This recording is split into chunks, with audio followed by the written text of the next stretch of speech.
Good morning বন্ধুরা, কেমন আছো তোমরা সবাই? আশা করি তোমরা সবাই ভালো আছো। আমিও খুব ভালো আছি। সকালবেলায় যে সব কাজ সেরে বসেছি চা খেতে বিস্কুট নিয়ে। আর এই যে রিঙ্কু চা খাচ্ছে, আর আমিও চা খাবো, কাপ নিয়েছি। আর জামা কাপড় কাচা হয়নি, এরপর জামা কাপড় কাচবো, আগে চা খাই। হাই বন্ধুরা, দেখো তোমাদের সাথে সেই সকালবেলা দেখা হয়েছিল, তারপর আর দেখাই হয়নি। তো এখন অনেক বেজে গেছে, 12টা বাজে। আমার চান টান সব হয়ে গেছে। অবশ্য আমি উপরে এসেছি, রেডি হতেই এসেছি উপরে। তো মেয়েকেও বাপের বাড়িতে নিয়ে যাব, রেখে দিয়ে যাব, কারণ আমার ননদ এসেছে, ননদের ছেলের সাথে আছেই মানে মারপিট লেগে যাচ্ছে সব জিনিস নিয়ে। বাচ্চাদের কি বলি আর। যে কারণে মেয়েকে বাপের বাড়িতে রেখে তারপরেই আমি যাব। তাই অনেকটা দেরি হয়ে গেছে, জানি না কীরকম কি ভিডিও করতে পারবো কি না পারবো। যে কারণে আমি তোমাদের দাদা আসেনি, আনতে যাবে আমাকে অবশ্য বলেছে, তাও বলেছে ঠিক নেই। তো যাই হোক, আমাকে রাস্তার গাড়িতে করেই যেতে হবে। আমার ভাইও নেই, মানে সেরকম নিয়ে যাওয়ার মতো কেউ নেই।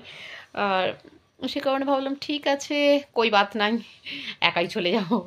তো একা যাই আপাতত, তারপর দেখা যাক। তোমার দাদা না এলে আমাকে একাই ফিরে আসতে হবে বাড়ি। তো আমি শুধু কোণে সাজাবো, চলে আসবো। আশা করি তাড়াতাড়ি চলে আসবো। যদি কেউ পার্টি মেকআপ করে তাহলে হয়তো দেরি হতে পারে, আর যদি তোমাদের দাদা আনতে না যায় তাহলে আমি কোনো পার্টি মেকআপ করবো না। কারণ যদি বলেও আর কি, জানি না অবশ্য, যদি বলে করবো না। তার কারণ হচ্ছে আমার একা ফিরবো, যেহেতু রাস্তার গাড়িতে আসতে হবে, তো লেট হয়ে যাবে।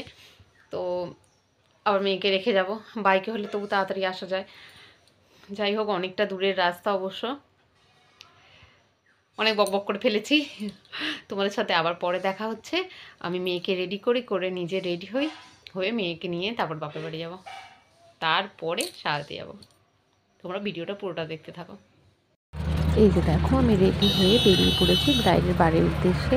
তো রোডের গাড়িতে করেই যাচ্ছি। দেখতেই পাচ্ছ আমার একদম সিম্পল লুক। আমি বেশি সময় সিম্পল থাকতেই পছন্দ করি। তার হচ্ছে আমার মেয়ের সাথে মানে রেডি হওয়ার সময় যুদ্ধই হয়ে গেছে এককালীন।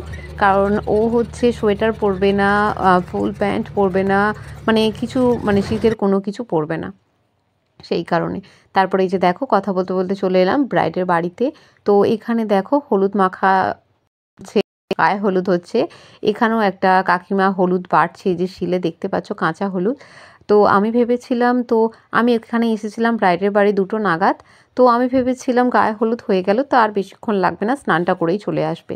কিন্তু ব্রাইডের বাড়ির আর কি নিয়ম যে 3বার নাকি গায়ে হলুদ হবে। এই যে এখানে ব্রাইড বসে আছে দেখতে পাচ্ছ, 3 গায়ে হলুদ হবে, সেই কারণে আমার অনেকটাই দেরি হয়ে গিয়েছিল। আর এখানে দেখো আমাকে মিষ্টি জল খেতে দিয়েছিল, সেটাই তোমাদের সাথে একটু শেয়ার করলাম। আর আমি তো বসে বসে প্রচণ্ড বোর হয়ে যাচ্ছিলাম। আর এই যে দেখো, তখন একবার গায়ে হলুদ হচ্ছিল, আবার এই যে একবার গায়ে হলুদ হচ্ছে। তো 3বার হওয়ার কারণে না অনেকটাই দেরি হয়ে গেছে। এই ভিডিওটা যখন করেছিলাম তখন 3:30 নাগাদ বাজে। তার মানে তোমরা বুঝেই নাও ব্রাইড কখন এসেছে আমার কাছে। যে কারণে অনেকটাই দেরি হয়ে গিয়েছিল ব্রাইডকে রেডি করতে। আর এই যে দেখো, এখানে ব্রাইডের জুয়েলারি কালেকশনগুলো তোমাদের সাথে একটু শেয়ার করে নিচ্ছিলাম। বসে বসে কি করব বলো, সেই কারণে একটু শেয়ার করে নিলাম। যে কারণে অনেকটাই দেরি হয়ে গিয়েছিল, সেইভাবে রেডি হওয়ার কিছু আমি শেয়ার করতেই পারলাম না। এই যে দেখো, ব্রাইডকে মোটামুটি রেডি করে নিয়েছি, ফেসটা হয়ে গিয়েছিল। আর এখানে কেমন লাগছে মেকআপটা, আইমেকআপটা আমাকে অবশ্যই কমেন্টে জানাতে ভুলবে না। আর ব্রাইড যেহেতু রানী মুখের জন্য গিয়েছিল একটু, সেই কারণে সিম্পলভাবে শাড়িটা পরিয়েছিলাম। আর আমার ক্রিম করা হয়ে গিয়েছিল তার মধ্যে। আর দেখো ফুল লুক কিরকম কি লাগছে আমাকে কিন্তু অবশ্যই। আর আমি সেই অতটা সাজাই না, খুবই কম আমার সাজানোর কল থাকে। তো এখন যে কারণ এত বেশি মানে মেকআপ আর্টিস্ট হয়ে গেছে, সেই কারণে তো আরও বিশেষ করে।